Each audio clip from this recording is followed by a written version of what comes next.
tree. Let it drop.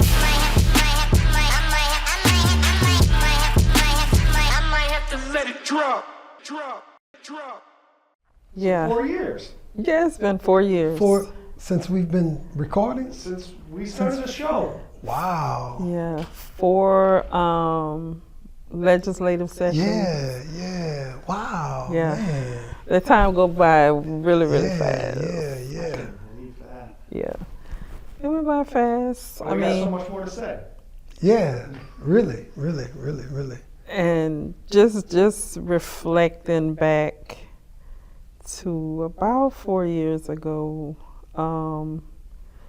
that was kind of like right at the end of Governor Edwards. Yeah.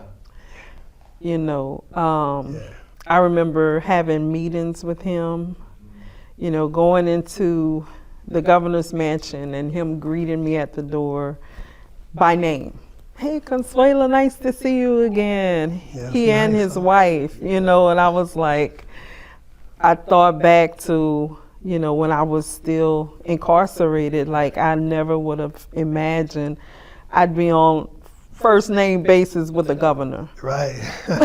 You know, sitting at his, you know, at the table in the governor's mansion, you know, having a conversation about the death penalty and people on death row and what is he going to do before he left office, and so that was definitely one thing in those 4 years that just kind of really stuck out for me doing this work. And it's of course so many more things. I mean, in transitioning from that particular governor to the current governor, and knowing about how many criminal justice reform bills that we were able to get passed with during, the last government. during those 8 years with him, and then how so many of those bills were rolled back.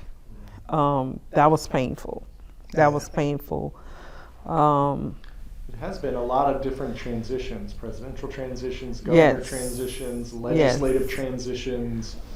I think about this, I'm sitting here reflecting back to when we first started this show and what we were hopeful for, expecting. Like we laid out plans, and I think it's funny looking back because when we planned it, like I remember back and it was like we planned to cover certain topics once. But it seems like those transitions, like it comes up over and over. Because it's repetitive. You know, the fight is never repetitive. over, so we gotta have the same shows about the same topics. And you know, the start of the legislative session is always a reminder of that. Because it's going to be back at the Capitol. Yes, we don't know what to expect. And that's going to be a war, man. It's traumatizing. It was traumatizing for me my first time going there. Just witnessing the only word is the devilism that exists among, you know, I'm trying to have choice words. So, but I'll never forget sitting up in there, man, and people spilling their lives on the line, like their traumas and the tears in their eyes, man. And I'll never forget how more than half of these people were looking at their phones, shopping online, looking at their phones while this person is stressing this, the pain, just the torment that they're dealing with. But I think that also highlights the importance of this platform for us. Yes. Because it's a chance to tell stories, educate the public. That's not that traumatizing, humiliating space. Yes, it's space we create. I was always told, which is one of the motivating forces for this show. I was always told that you have to do things that people don't do. If you want to be willing to do things people won't do, if you want change. And talk about things that people aren't willing to talk about. Yes. You know, I think for me, that's what this show meant for me is for us to be able to have those conversations. We wanted to be able to go into people's homes, you know, those people who we haven't encountered face to face, haven't knocked on their doors, but we wanted to be able to have those conversations in their living rooms where they're able to hear and be a part of the conversations that we're having that can possibly and more than likely affect them and their families. And so that's, you know, when he's the spearhead of this show, it was his imagination that was like, man, we could do this. We can have a televised show from change to change where we are talking about criminal justice reform and all the many things that Vote talks about. Right. We talk about basically humans and what affects us, and how can we change things for the better. And that's what we do. We don't just talk about voting because people see your shirt and they immediately, some folks turn away. They either gravitate to it or they go away. And because of the word is intimidating to some people don't understand everything about it. Some people have been fed falsehoods about voting. And so we try to educate people on every level, from the novice, the people that just really don't even know the first thing about voting, to people who've been voting for the past 30, 40, 50 years. Because I don't think anyone, I don't care with doctorate degrees or whatever, you have not learned everything. You don't know everything. And me personally, I'm a lifelong learner. I believe that as long as there's breath in my body, I can learn something new. Of course. And I want to be able to share that with other people, and this platform allows us to be able to do that. Yes. Yeah. I'm sitting here thinking about the, 4 years. When I first said that, when we said that off camera, it's like, whoo. 4 years. What's been the biggest lesson for y'all? I'll tell y'all this, right? Like, I think for me, the biggest lesson from doing this show, because we've had so many conversations with people from different areas and different topics, it's how interconnected so much of it is. Yes. Right. Vote's mission, criminal justice Yes. reform. Yes. It's all tied together. Talk about schools, talk about education. We talk to business owners. Yes. Here, entrepreneurs, right? And for me, it's both seeing that community connection here in Lafayette, right? Like that you may not see, but then it's also how interconnected all of this is. Like for me, that's been the biggest lesson of these 4 years, from talking to so many people, legislative session, community work, like all of it. Yeah, I like the way every time I'm somewhere, why do I know you? I know you from somewhere. Man, I met you somewhere, and that's everywhere I go. And it's because of the show. And when I remind them, I say, well, maybe you've seen my television series. And and then they talk about, man, this episode with such and such, man, I'm telling you, that's exactly what I thought. When you said that, or when they said that, that's exactly how I feel. And I'm like, that is the purpose of the show. That is the purpose of the show. Right. Yeah. So, just kind of moving forward at this point, here we are once again getting ready to go into yet another, we're actually in another legislative session, just kicked off this month on the 9th. As always, Vote have several bills that are being presented, and we always go in hopeful, because we want to win. We want victories, and it's not about us, it's about the people that we're representing, the people that we're fighting for, the people that we're advocating for those incarcerated and formerly incarcerated people. And so a lot of people's families, a lot of people who have incarcerated loved ones, they tend to watch this show because we are able to kind of shed some light on some things about incarceration, the pardon and parole boards, and what they need to kind of prepare for their loved one as they get ready to go in front of those boards, or what to expect. And it's just so many different things that we're able, so many topics that we cover, Right. that can be so extremely helpful for people. And it's just endless. It's endless. Because sometimes when we're planning, the next episodes, we're like, okay, what we're going to talk about now? Yes. It's so much to talk Yeah, about. it's We a lot. never run out of topics. And like you said, some of them, we go back to them, and we have to talk about it again. But for the most part, we just keep going, kind of like the Energizer Bunny. Just the pre-session. It's just doesn't endless. stop. It doesn't stop. Continues to roll. It doesn't stop. Yeah. But Yeah. this is I really enjoyed today. Our little endeavors, moving around and having me, that's what makes this show. Well, working for Vote, period, worth it for me.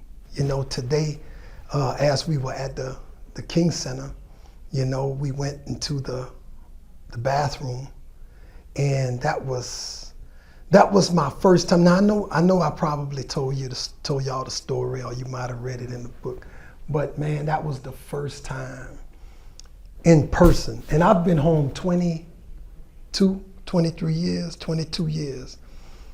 And this was the first time that I actually, in person, went back into that bathroom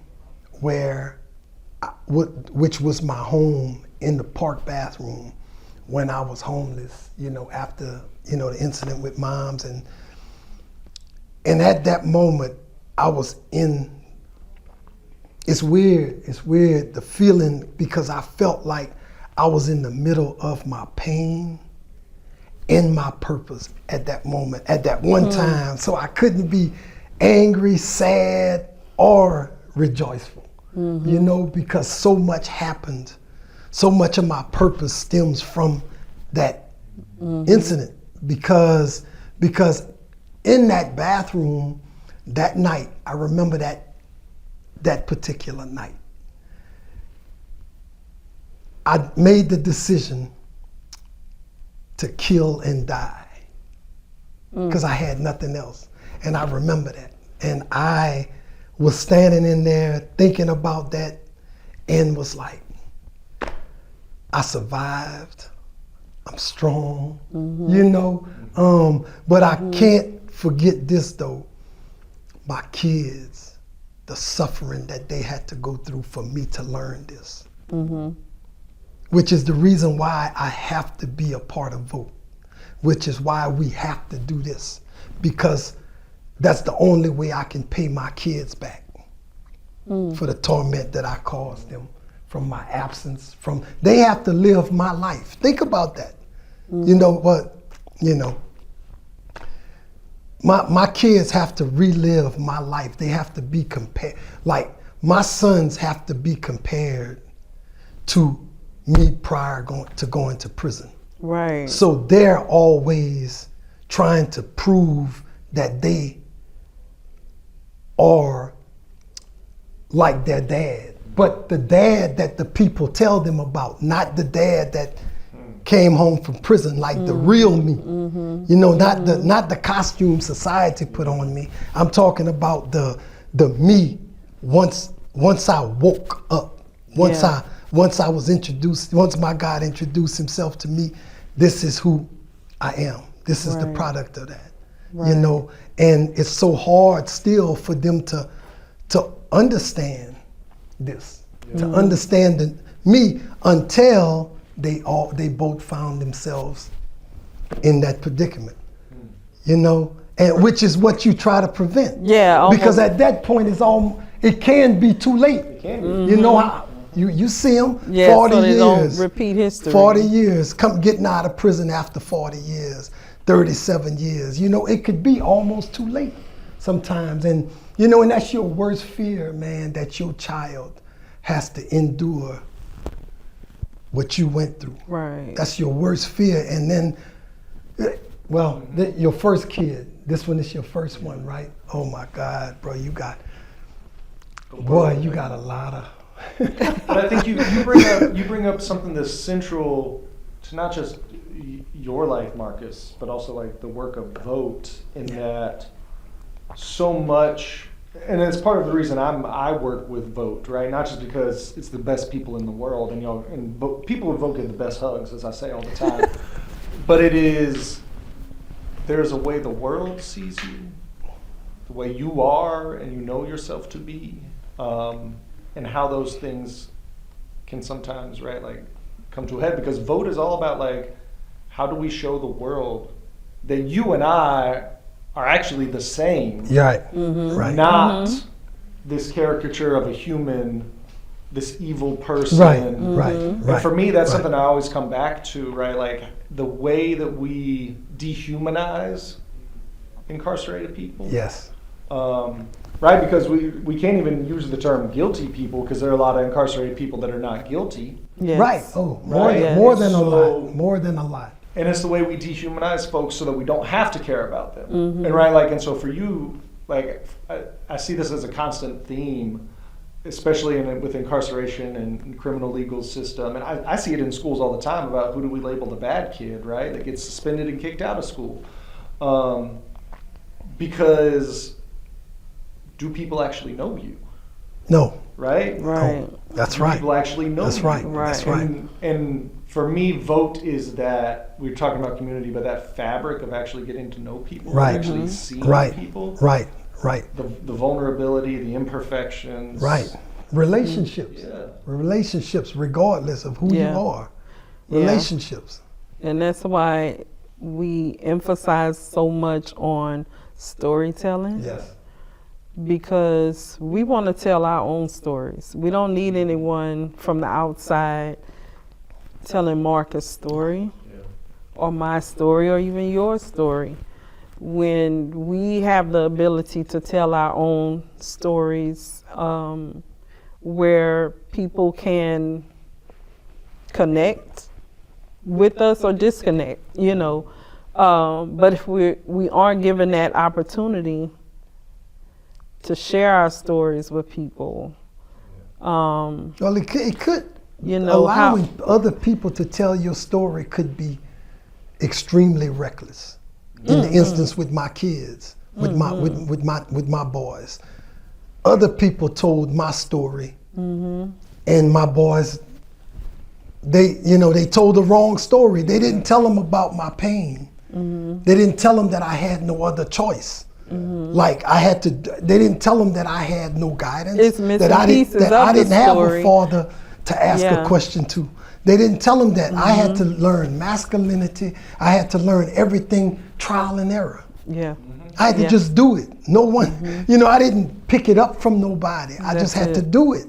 And what comes with just doing it, trial, mistakes. yeah, Fair. a lot of Mistakes. exactly. Because my daddy always told us, y'all didn't come with instruction manuals. He told us, the 4 kids he had. He was like, y'all didn't come with instruction manuals. So, he was letting us know that he was going to make some mistakes along the way.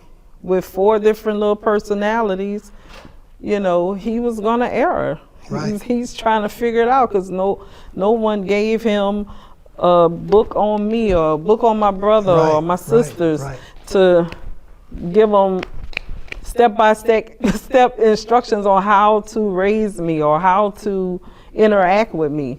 There's no, it just doesn't exist. So, yeah. I think that we're talking about how dangerous it is to give somebody else your story, but because y'all have been with Vote longer than I have. I think it was 2020, 2021, sometime around there that I first reached out to Sway. And what I've always sort of loved about Vote is the coalition, right? Because it's not just a single story, right? Like you got allies, you got lawyers who are part of Vote, you got educators, Yes. you got all sorts of people, and to me that represents so much wider in society of like, how do we build a coalition that's everybody, right? Because so many people want to say, you're formerly incarcerated, this is just your issue. Right. And I love jumping in there and be like, no, it's not. It's not just a Sway or a Marcus No, issue, right? right. Yes, those most impacted, those closest to the problem are closest to the solution. That's right. Yes. But part of the problem is bigger than just Yes. the people who are incarcerated. Yep, and that's true. That's true, and that's what I love about Vote the most is, I've been working with Vote pretty much as long as I've been home, 9 years, and 9 years already. Vote has, it's been that long, and I think back and I'm like, I remember, being introduced to Robert Goodman Jr., may he rest in peace, by Sister Khadijah Rashad, by way of Fox Rich. And it's just, it's like everything just happened how it was supposed to happen. I met everybody I was supposed to meet when I was supposed to meet them. And now Vote. She's the director of all director. Big boss. She's my boss now. Yeah, and at the time I would have never thought that I would be where I am now. Yes. Moving from learning how to organize, and almost 9 years later becoming, director of organizing. Every step of that 9 years, I witnessed it personally. She worked to develop every inch of whatever she needed for this moment. That's why I'm so proud of her. I mean, and I'll be honest, and I'm not tooting your horn. She is probably the most beautiful individual besides my mom, my wife. Your wife. But she's probably the most, outside of those two, the most beautiful individual I ever met. Really, Thanks, man. You feel the same. But what's funny about this that you were just talking about is, right, like where you've gone, and you were saying, right, no instruction manual. We had no instruction manual for this show. Right? Oh, we didn't. We built this plane while flying. Literally. It shows you have to take action. Right. You cannot just stay in one You have to take initiative. Yes. Trial and error. Yes. Right? Because I remember talking to Sway a couple years ago, and you were sharing about your very early experience working with Vote Lafayette and talking about how you need more people in the room. You need more people in the room. You need more people at meetings. You need more. Until you're like, wait a minute. Like, the people who are here are the people who are supposed to be here. We gotta build with the people who are here. That's right. And you said that to me, and I've taken that. Like, it's interesting how much from Vote, like, y'all said things. I'm like, man, I need to embrace that. Like, outside of Vote also. A talent that you develop from being incarcerated is you gotta trick yourself into not stressing. So you gotta, sometimes you lie to yourself. Sometimes, you know what I'm saying? You gotta find ways to survive, bro. So Norris, so our big boss, the almighty Norris, he told us on a call one day, he said, man, stop stressing, man. He said, the people that are there is the people that was meant to be there. And when others are gonna be meant to be there, they'll be there. That's it. And we just held on to that like we do everything else he said. And I use that in probably every aspect of my life now. Yeah, right. If it's, family, if it's whoever, friends, people come and people go, and it's the same with our membership. Yes. People come and people go, but the people who are supposed to be there in that space, in that time, in that moment, they'll be there for however long they're supposed to and then move on. I just kind of see it like this, like, things can't grow until space is made. You can't add stuff until you make space, or else It's called Hoarding. Hoarding. Hoarding. So, Yeah. so I'm thinking, you know, right now, this is the opportunity to try to get a younger generation involved in vote. This is the opportunity. While we got a little space, we need to get these young people involved and try to give them some understanding on what's important, why voting is important, before they reach that voting age and other people then poison their brains with it doesn't matter. They're gonna do what they want to do anyway. Right, So yeah. they need to.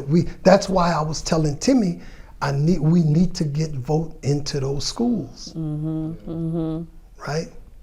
I think that as you're talking about that, the lasting thing I think about right, like, is we can come up with excuses to not take action. It's easy. Easy. But when you drop those excuses and you say whoever's here is supposed to be who I'm working with, right? And you say we got to still go forward. That's it. That's it. Well, look, this was a pleasurous show. I love it. And you know how we gotta end it? Yes. Okay. So, no surrender, No retreat.